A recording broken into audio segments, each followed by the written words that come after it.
Alright everyone, so we're going to take a look here. This is going to be the example game with MonoBlue Control, and I am playing DimirTrinket as I have determined it.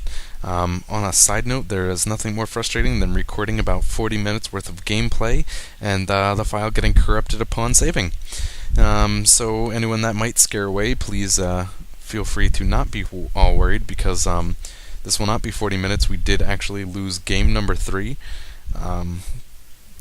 For whatever reason, client only saved the first and second game, so I had game 3 loaded up from the the actual room itself replay, and well, gone forever.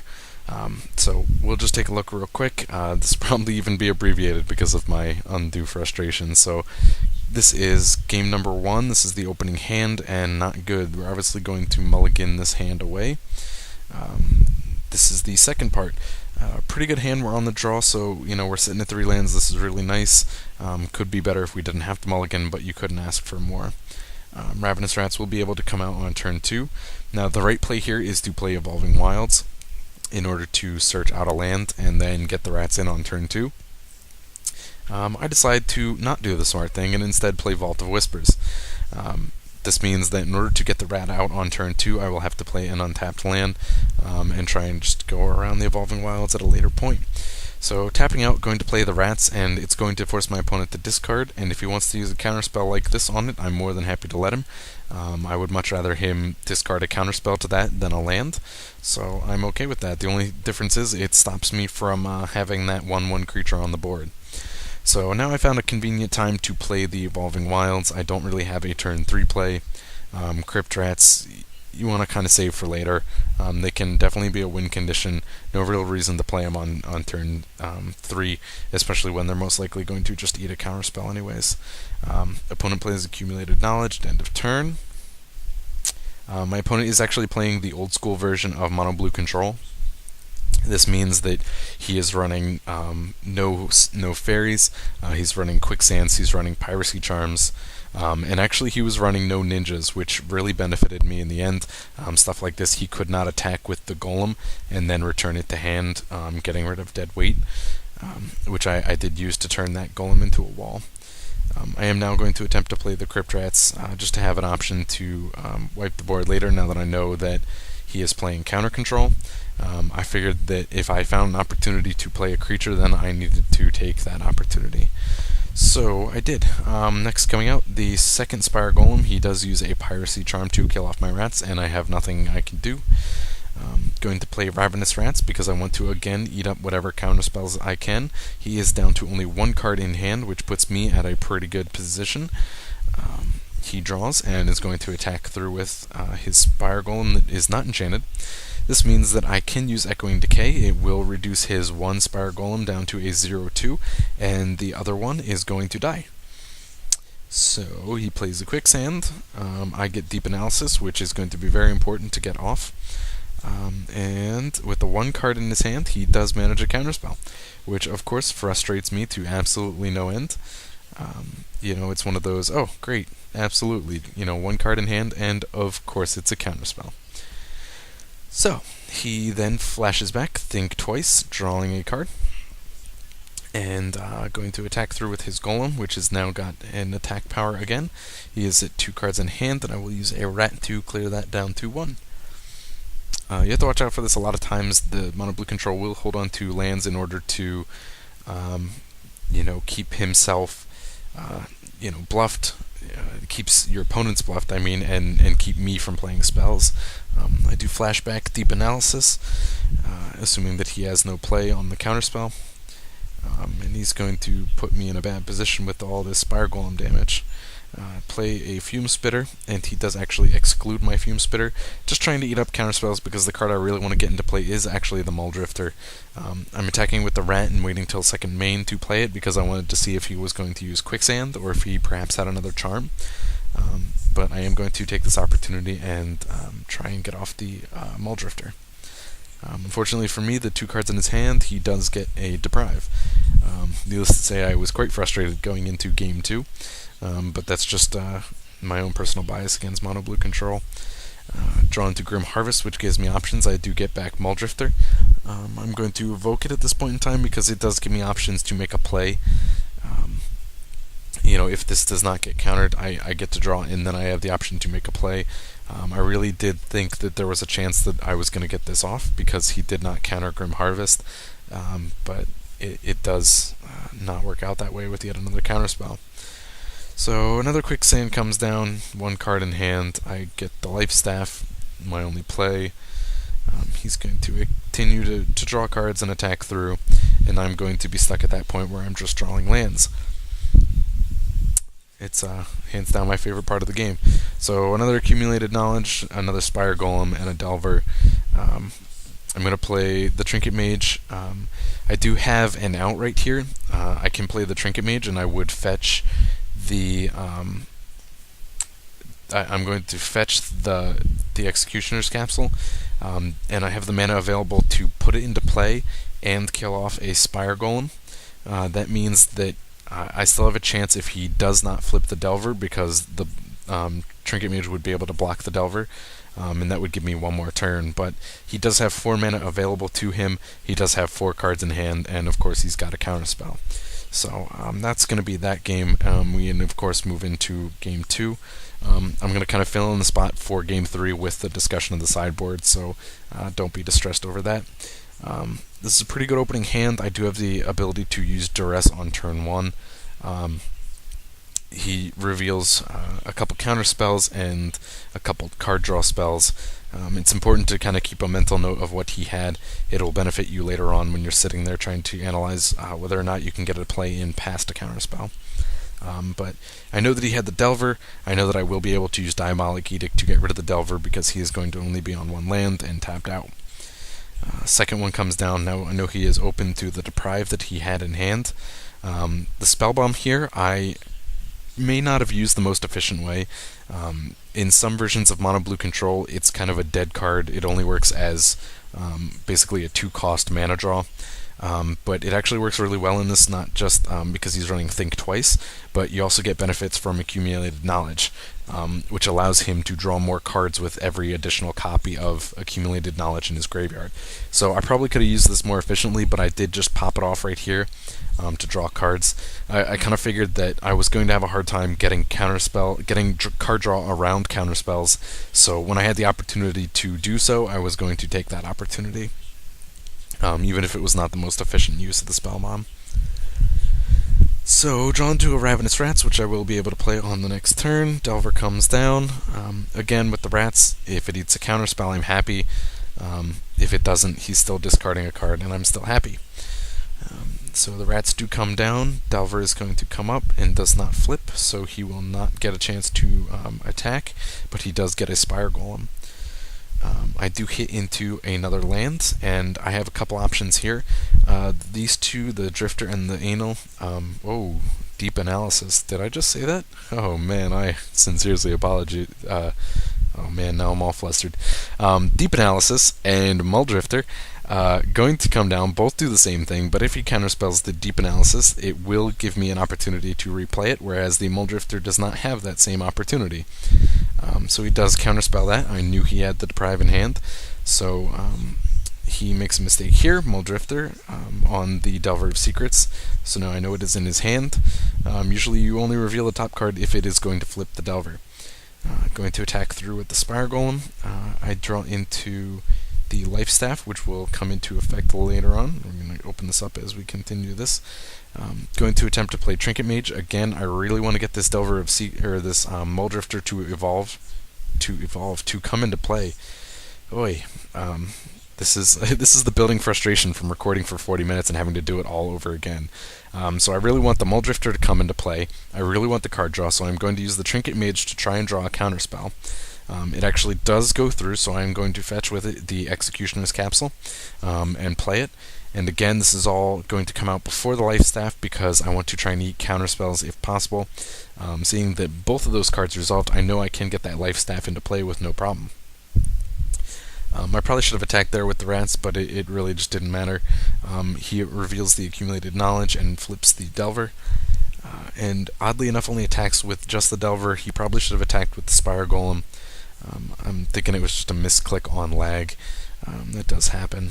He plays his Muldrifter, so we'll just click that one off there.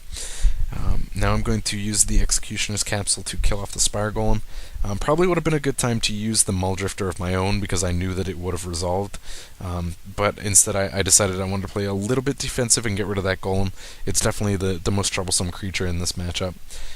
I use the Trinket Mage and I decide to fetch out a Vault of Whispers.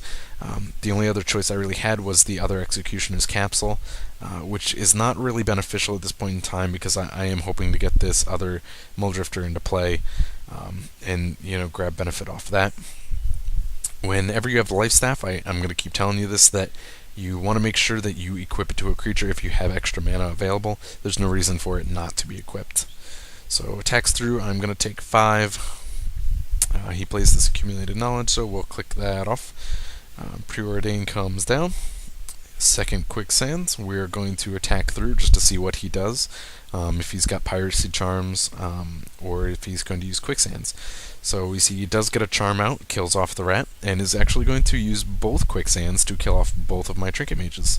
I'm mildly okay with that because it does give me the opportunity to go up to 3 extra life, and this also puts me in a position where I know that he is completely tapped out, and I can get this Muldrifter into play without having to worry about a counterspell. So equipping the Life Staff with my last free mana, like I said, you have the extra mana, there's no reason not to equip it, and popping an Evolving Wilds. Now he's going to actually make another bold move and attack into my Muldrifter, which I will happily exchange for the flipped Delver, seeing as I'm going to get to go up extra life and remove it from the table. He kind of interesting moves because this deck is so creature light, in the fact that he is playing very aggressive with his attacks, and I think that might have benefited me in the long run. So going to play the rats, trying to draw out counterspells, because I knew I would still have mana available to me to play the Muldrifter. Unfortunately, he did have a counterspell in hand and kind of ate the discard from the rat. Swings through for 4, puts me down to 10. So we're going to put Fume Spitter into play and be able to attach to the Life Staff.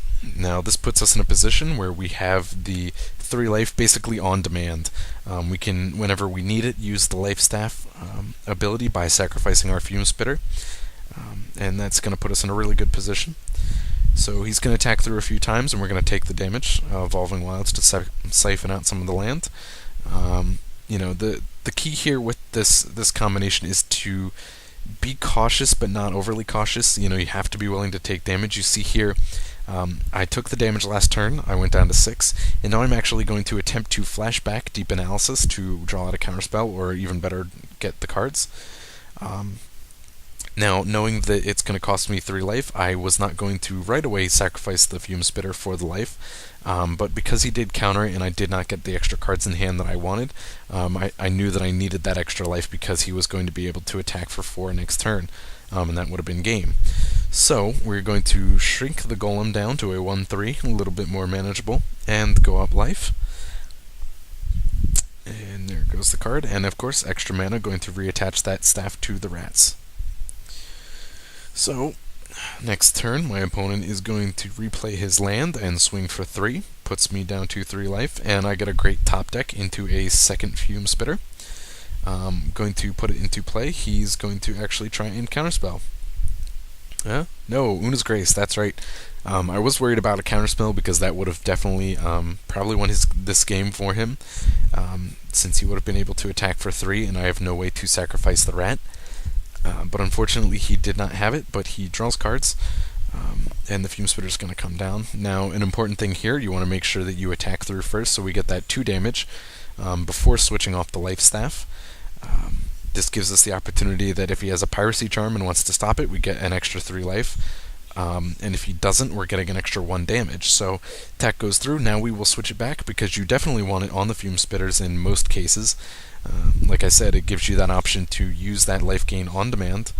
And it has to be used now. He's going to attack through for 3, which would have been the win. We'll sacrifice the Fume Spitter. We'll reduce the Golem to a 0/2 wall and go up 3 life. And the damage from Muldrifter puts us down to 4. So he now replays the Una. Kind of interesting move because it is instant speed. There really was no need to do it at that point in time. I'm going to attempt to play Deep Analysis, and he will actually be able to counterspell it. Unfortunately for him, it is Mana Leak, and I do have 4 mana available. Now this is a good move for him at this point in time because he does not realize that I have this extra land in hand. So, he thinks that it's going to be, good and stall me out at 1, and whatever I draw will not be able to play. Unfortunately, like I said, I do have that extra land, and even more unfortunate, I draw into another Fume Spitter. Definitely got a great draw in this game, and I have 1 mana available, and like I said, while I can put it on the rats and attack for 2, it is absolutely more important that that is on the Fume Spitter, and because I will not be able to move it from the rat to the Fume Spitter, you just went straight to the Fume Spitter is the right play. You're only going to do 1 damage, but that's okay. Opponent's going to attack through for 2, and there's no need to jump and sacrifice the Spitter right now. Because I know that I will be able to use that later on when I need to, and I have plenty of life, so I will still be at 2.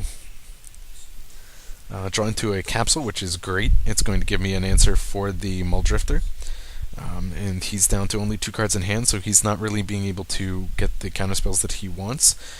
Because that did go through, I figured I was safe to play this Muldrifter here in an attempt to draw cards. But unfortunately, I did forget that Exclude is creatures only, so while he was not able to stop the Executioner's Capsule, he was able to stop the Muldrifter. So we'll attack through. He was tapped out, so he was unable to use Quicksand at that point in time to slow my creature attack down. Going to attempt a Deep Analysis here. And he plays Think Twice, still digging for counterspells. He really doesn't want me to draw cards, and rightfully so. Made a bit of a misc there and did not attack. I absolutely should have attacked through, because I would have done at least 1 damage to him and maybe even killed off the Golem Wall. He's making a couple odd moves here, playing the Quicksands for mana when he has creatures on the board that he would want to use them on. I don't know if these were necessarily a misplay on his part because I cannot see his hand, but either way, I'm going to attempt now to play Muldrifter yet again. Really need the hand advantage to keep myself in this game, but he does have counterspells. I am going to try and attack through. Actually hesitated there because of the Quicksand, but I do have the ability. I still have a Deep Analysis in my graveyard or 2, and I'm going to be able to sacrifice creatures in order to play those cards. Crypt Rats comes down, and that's going to kind of work as win more. If that hits the table, it basically gives me the option to blow up the world and draw this game out, which is absolutely fantastic. Why lose the game when you can sit here and bring it to a draw? So we're going to attempt to play Crypt Rats. He is going to put out the Exclude. Really sucks for me, because he's getting that card draw even more. But, he's going to attack with the Spire Golem. Like I said, I was aware of the fact that he had no ninjas, so I was a little curious of what he was doing here. Turns out that he was going to attempt to Piracy Charm and use it in an offensive manner to swing as a 2/1 Golem. In response, I am going to sacrifice the Fume Spitter. There's 2 reasons here. One, and the most obvious, is going to be to kill the Spire Golem. And the second, of course, is going to be to gain the life, because if I didn't, it would have been game over. So, that's going to come out. Think Twice is going to come down. The Golem is going to die as a result of Piracy Charm resolving. And probably a good move on his part, because it does clear the Fume Spitter off the table. And it's not something he has to deal with later on if he does get a Delver of Secrets. Then I equip the Life Staff to the rat and attack. He does actually use a Quicksand to get rid of it. And I'm going to use the Deep Analysis to draw cards. Getting up to 8 life thanks to that rat dying is awesome. It's going to free up that extra life to attempt Deep Analysis, even though it does get countered. Like I said, I still have 1 Deep Analysis left in my graveyard. So Think Twice, he does a ton of card draw here with Think Twice, Accumulated Knowledge into a second Accumulated Knowledge. But more importantly, that leaves this open for the fact that he is completely tapped out, and that does not give me worry over counterspells. Get a fantastic top deck here, and this will be just an absolutely epic turn in my opinion. 5 life, I'm going to use Deep Analysis to draw cards, taking me down to 2. Now with the mana, and this is definitely math intensive, I had to be very careful here. because the most important part is we've got our combo here that I talked about with Grim Harvest and the Life Staff and the Fume Spitter. But we also have the Diabolic Edict that I just drew. So it's you want to make sure that you have enough mana to use Grim Harvest, and that is 7. It's going to be 2 to cast it, 1 to play the Fume Spitter again, 1 to equip the Life Staff, and then you want to have 3 mana available to get the Grim Harvest back after sacrificing Fume Spitter. So, in addition to that 7, we're actually going to need 9 because we need a Diabolic Edict here. It's going to go down. He's going to be forced to sacrifice and see which one is more important to him. Either way, it's good. I think the right choice here actually would have been to sacrifice the Delver. But again, that's knowing my hand. I knew that the right choice was to get rid of the Delver. Because he didn't, that puts me in a position that I get to clear the board now. I am going to use Grim Harvest, Fume Spitter, play the Fume Spitter, attach the staff. And now I have the ability to sacrifice this, kill the Delver before it flips, and have 3 mana available to recover Grim Harvest. Unfortunately, I did screw up a little bit here, and I kind of passed that by, so it does flip, and now all of a sudden I'm facing a bigger creature, and it kind of screws things up. So instead of that dying, it's now going to be able to swing and hit me for 2 life. So I am going to sacrifice that in order to gain life, since the 3 damage that it's going to do is going to win the game for my opponent. And I'm going to, just get rid of that, bring it down to 2, and move on with the turn. Definitely a mistake there, but what are you going to do? My opponent draws yet more cards, and I know I have plenty of mana to make all these plays now. I'm going to start off with the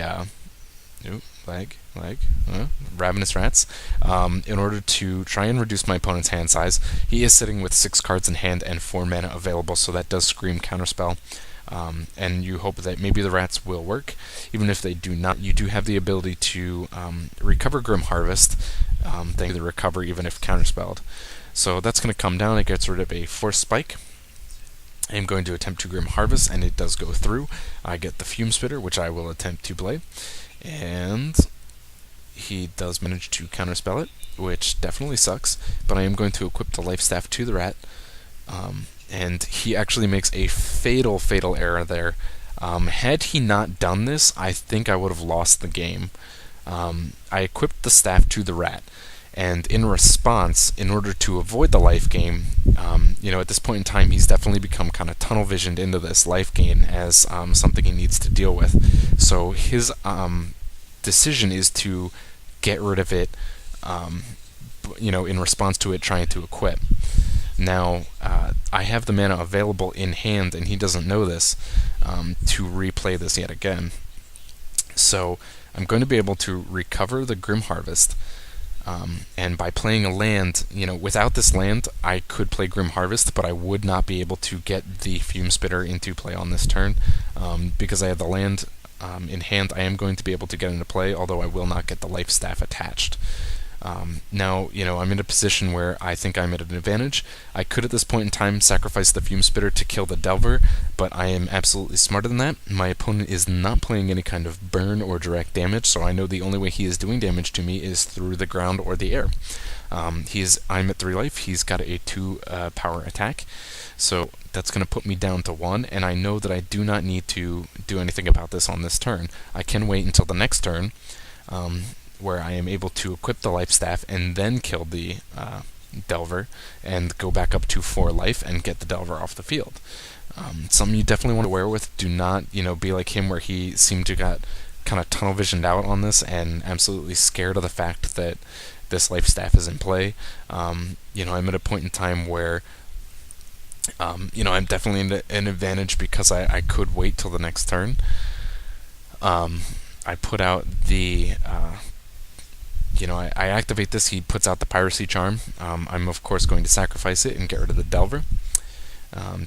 But like I said, at this point in time, I have so much mana. Where this deck is definitely going to win out is in this late game, because I am able to bounce that back to hand, and I have the mana available to replay this combo yet again. Grim Harvest in the Fume Spitter into Life Staff, as well as equipping, playing the Rat to make my opponent discard, and by playing this land, I have the mana available to get Grim Harvest back yet again. I mean, it's a very heavy cycle because it does cost you 7 mana, but it is, it's definitely, a really great option. My opponent too, at this point in time, you see he is down to only 3 cards in deck, so not only is he have to worry about me killing him, he's got to seriously worry about the fact that he's going to deck himself out. So I know that I will not be able to attack through, so I instead decide that, hey, it only makes sense to use up the mana and combo out to gain life. He realizes that this is not going to end well for him and concedes. I really wish that I had Game 3 for you guys. I do win Game 3, and it was, not nearly as epic, but it did end up with the life staff kind of helping me out and really getting me that advantage. I wish I mean, at this 40 minutes go by, my memory is crap, I will tell you now, and I wish I could remember details from it, but it was definitely epic. I did win it, and I hate it even more because I have such a grudge against MonoBlue that if I sit here and I show you 2 games, 1 win and 1 loss, I feel like everyone is going to say, oh, you lost the 3rd game and didn't want to show it. But not the case. And that frustrates me that I can't prove it. But anyways, let's take a quick look. I know, right? How lame is that? But anyway, we're going to take a quick look at the sideboard options for this deck. I will tell you that I did bring in 2 copies of Duress and 2 copies of Last Rites. I think that what you actually need for this is a 3rd copy of Last Rites.